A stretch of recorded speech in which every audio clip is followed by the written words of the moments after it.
berbeda. Ini satu problem tidak linear. Memang simplifikasi itu menjadi penting begitu hari ini. Next slide. Dan problemnya apa? Ketika anak-anak tidak kokoh literasi numerasinya, Bapak Ibu baca seperti batu bata ini. Akhirnya dia tidak akan mampu. Jadi di Indonesia itu kalau problemnya terlalu sibuk memorizing. Ya. Memorizing banyak. Misalnya, kapan perang Diponegoro? Ada yang tahu? Iya, luar biasa, 1825. Anak-anak kita mungkin hafal, tapi pertanyaannya, apakah dengan anak-anak kita hafal kapan perang Diponegoro membantu dia menyelesaikan masalah di kemudian hari? Tidak, kita kan mempelajari itu untuk memahami esensi sejarah, mengambil hikmah begitu. Nah, ketika anak-anak disibukkan dalam konteks memorizing, akhirnya tadi kemampuan yang lain ya, analisisnya, demonstrate, explain-nya menjadi problem. Nah, sehingga di situ kita harus memperkuat literasi numerasi karena itu jadi foundational skill yang dibutuhkan anak kita di kemudian hari. Next slide. Go ahead, next. Dan perguruan tinggi kita masih masalah Bapak Ibu. Jadi padahal pemerintah itu sudah menghabiskan anggaran besar selama mulai tahun 2011 ya. Kurang lebih sekarang itu 900.000 lebih penerima mulai bidik misi, BSO pendidikan, KIP kuliah ya. Tapi angkanya masih tertinggal kita. Angka anak partisipasi kasar pendidikan perguruan tinggi kita. Next, go ahead. Go ahead. Nah, problemnya padahal pendidikan ini penting, ini penelitian. Kan sering sekarang pengusaha-pengusaha nggak semerah, dia kalau ngasih motivasi kemana-mana dia nggak sekolah tinggi tapi berhasil gitu kan. Tapi anaknya disekolahkan tinggi gitu ya. Nah, jadi padahal pendidikan semakin tinggi kan pendidikan anak kita semakin tinggi rata-rata pendapatan di kemudian hari. Oke, go ahead sih. Go ahead, you can skip this part. Go ahead. Nah, terakhir mungkin dalam konteks explore the talent ya. Next. Jadi satu problem yang saya sekarang ingin highlight adalah sering kadang-kadang orang tua ya itu menganggap anak-anaknya kalau matematika fisikanya bagus pintar. Ya, kalau matematikanya nggak bagus ya itu atau nilainya nggak bagus nggak pintar. Padahal kecerdasan ini ada 8, ada penelitian 16 jenis kecerdasan. Contoh nih, bisa jadi anak-anak numeriknya lemah Bapak Ibu, memang. Atau verbal linguistiknya nggak terlalu kuat misalkan. Tapi ternyata kemampuan body kinestetiknya bagus. Bapak Ibu bayangkan kalau Messi sama CR7 lahir di Indonesia, dia masih main sepak bola, dipanggil sama ibunya di Jewer suruh mengerjakan matematika ya. Dia lagi dribble bola dipanggil sama bapaknya gitu, suruh mengerjakan tugas fisika. Padahal dia nggak suka, akhirnya nggak jadi pemain bola yang jago juga. Tapi dia matematikanya pas-pasan juga gitu akhirnya. Nah, dia memahami ini. Kita akan lihat setiap orang punya kecerdasan. Jadi ada yang cerdas linguistik, jadi dia bisa jadi ini apa namanya marketing, presenter, bisa negosiasi dan lain sebagainya. Next saja, go ahead, you can skip this part, go. Nah, dan termasuk fokus ke passion yang tadi kita sampaikan ya. Ini contoh, oke, go ahead, one more. Tapi passion itu nggak cukup ya, talent anak-anak itu nggak cukup ya. Contoh tadi ya, ini ada penelitian di buku ini intinya talent yang separated ya. Jadi mereka meneliti musik Inggris ternyata yang jago itu adalah yang latihannya keras, bukan yang dia punya bakat ya. Next, termasuk ada satu penelitian yang fenomenal namanya Polgar. Dia meneliti dengan menikahi lawan penelitiannya. Dia membuktikan bahwa anak itu bisa dilatih keras. Anaknya dia latihan Bapak Ibu, jadi grandmaster catur. Ketiga anaknya menjadi grandmaster catur. Bahkan salah satunya menjadi grandmaster catur perempuan terbaik mulai tahun 98 sampai 2015.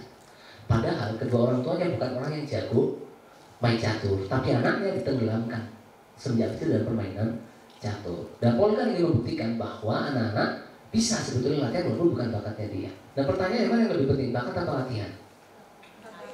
Dua-duanya Bapak Ibu ya. Jadi bakat itu curi start. Kalau anak kita menemukan bakatnya, Bapak Ibu, kita menemukan anaknya dia main bola misalkan di usia 7 tahun, lalu itu dia curi start. Orang yang punya bakat kalah sama orang yang nggak punya bakat tapi latihan keras. Tapi orang yang menemukan bakatnya dan latihan dengan keras, maka dia akan mampu menghasilkan ya pencapaian-pencapaian yang mengagumkan. Nah, itu tugas kita hari ini. Bagaimana anak-anak ditemukan bakatnya, lalu diarahkan untuk fokus ya dalam bakat yang dimiliki. Next slide. You can skip this part. Go ahead. Dan terakhir ya, kalau Ki Hajar Dewantara kan intinya survive and happy pendidikan itu Bapak Ibu. Prinsipnya itu, kenapa misalnya di Finlandia sempat adakan buku How Teach Like a Finland. Ternyata itu seorang guru dari Amerika, dia ke Finlandia, dia tulis buku itu. Tapi kesimpulannya apa? Karena di itu dia itu belajar dibuat menyenangkan begitu. Happy ya, sebenarnya orang bisa komplain. Saya mau anak saya sekolah supaya kerjanya gampang, ya kan berarti supaya dia bisa bahagia dengan pekerjaannya gitu kan, dan survive dalam kehidupannya. Orang tua bisa jawab gitu, saya mau anak saya sekolah supaya masuk dunia jauh dari api neraka. Betul kan? Happy di surga, ya kan, dia selamat dari api neraka. Oke, itu mungkin beberapa insight soal pendidikan. Dan terakhir, kami punya program kemarin penghargaan guru berprestasi ya juga. Nah, saya ingin contohkan salah seorang guru yang menginspirasi saya, Bapak Ibu. Waktu saya mulai program Gamal Gustusku, saya jujur berkorban, Bapak Ibu. Saya tinggalkan pekerjaan, ya kan, saya lalu keliling mengunjungi berbagai sekolah. Sampai saya di satu sekolah, saya bertemu dengan seorang guru waktu itu yang banyak sekali ya. Saya ketika ada satu sekolah, saya ketemu seorang guru yang sakit kanker tapi masih mengajar begitu.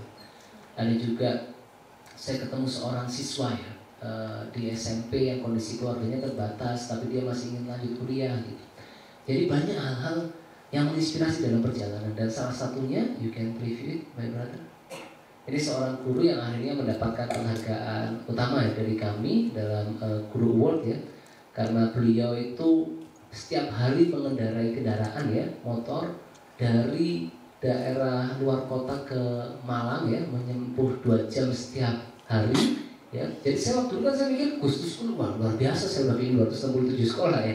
Ternyata ada guru yang Gustusku tiap hari gitu kan ya, dengan cara tempuh seperti yang saya lakukan ya. Dan akhirnya kami menjadikan ya, itu menjadi teladan bagi kita semua. Could you preview it, my brother? In the same slide ya. Okay. You can find it. Inna Muhammad. Oke, sabar nih Bapak Ibu. Di mudah-mudahnya mungkin, kalau dari mudah-mudahnya.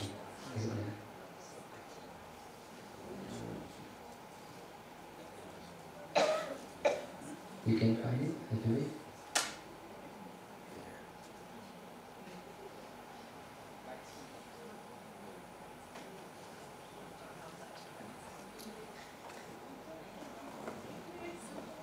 It's good. Okay, you can find it. Let me continue it. You can find it. Jadi mungkin itu dari saya Bapak Ibu semua, dan mungkin 3 pesan ya terakhir dari saya. Pertama, satu orang hebat bisa menghasilkan banyak karya, tapi satu guru hebat bisa melahirkan banyak anak hebat. Dan berikut adalah inspirasi yang dihadirkan oleh salah seorang guru di Kabupaten Malang. Mari kita saksikan.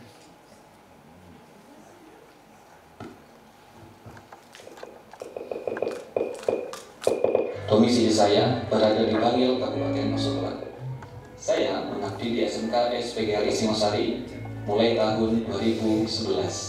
Setiap hari saya menempuh jarak kurang lebih 95 km untuk PP dari rumah ke sekolah, dengan waktu tempuh 2 jam per hari dengan menggunakan sepeda motor.